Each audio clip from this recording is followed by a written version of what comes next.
এই কয়দিনের মিটিংয়ে যে সমস্ত সিদ্ধান্ত হয়েছে এটাকে গুছিয়ে রাইট আপ করার জন্য একটু সময় লাগবে এবং এরপরেই তারা বাস্তবায়ন প্রক্রিয়া নিয়ে বসবেন। তো এটি হচ্ছে আজকের মূল কথা, বাকিগুলো তো একই ধারায় আজকে চূড়ান্তভাবে হয়েছে।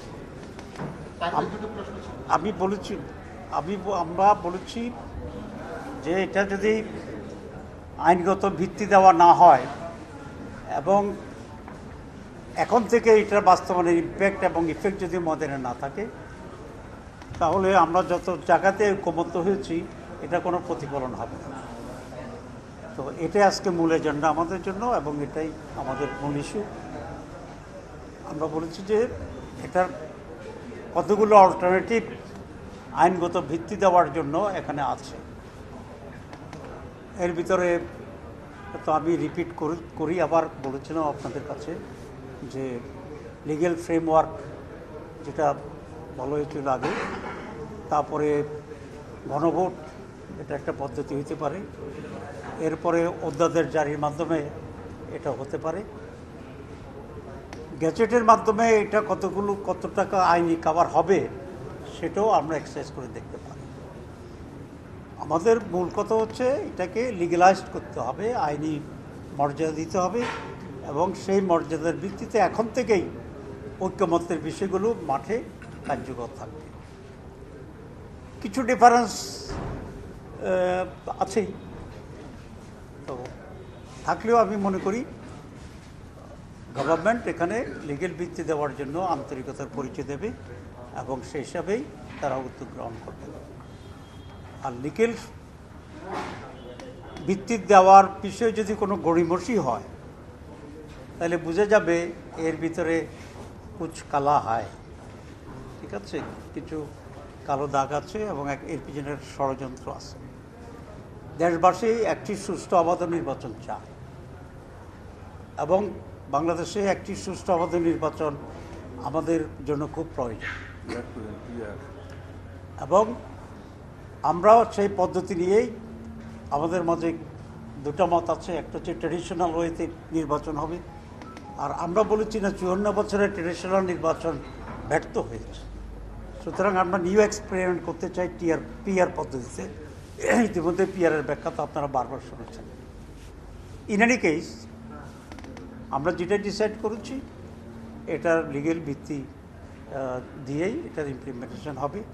যেটা বলেছিলাম যে নির্বাচনে একটি সুষ্ঠু অবাধ ও পার্টিসিপেটেড নির্বাচন বাংলাদেশে আজকে অনিশ্চিত এবং অস্থির পরিবেশের জন্য একটা বড় সলিউশন। কিন্তু আমাদের কাছে এটা মনে হয় মাঝে মধ্যে যে সংস্কারকে ডিলে করা, সংস্কারকে আইনি ভিত্তি দেওয়া না দেওয়ার পাশ কেটে চলে যাওয়ার যে প্রবণতা, এটা আমাদের সুষ্ঠু নির্বাচন অনুষ্ঠানের ক্ষেত্রে এবং নির্বাচনকে পিছিয়ে দেওয়ার ক্ষেত্রে এক ধরনের ষড়যন্ত্র কিনা, এই ব্যাপারেও আজকে আমাদেরকে কেয়ারফুল থাকতে হবে। কারণ অনেক সময় নির্বাচনের পক্ষে কথা বলেও নির্বাচন পিছিয়ে দেওয়া, ষড়যন্ত্র করা যায়। তো আমার ব্যক্তিগত মত হচ্ছে যারা যত দেরি করবে সংস্কারকে এখানে আইনি ভিত্তি দেওয়ার জন্যই, তারাই মূলত নির্বাচনকে অনিশ্চিত করার জন্য দায়ী থাকবে। আমি আশা করি ইনশাল্লাহ আমাদের শুভবুদ্ধির উদয় হবে। আমরা যে দীর্ঘদিন আপনার সব পরিশ্রম করলাম এটা সফল হবে। সংস্কার যেগুলো ব্যাপারে আমরা ঐক্যমত হচ্ছি তা বাস্তবায়ন হবে। এবং আরেকটা পদ্ধতি যেটা বলতে গিয়ে অন্যদিকে চলে গেলাম সেটা হচ্ছে প্রোক্লেমেশন। সুতরাং কতগুলো এলএফও, প্রোক্লেমেশন, গণভোট, রেফারেন্ডাম যেটাকে বলা হয়, অথবা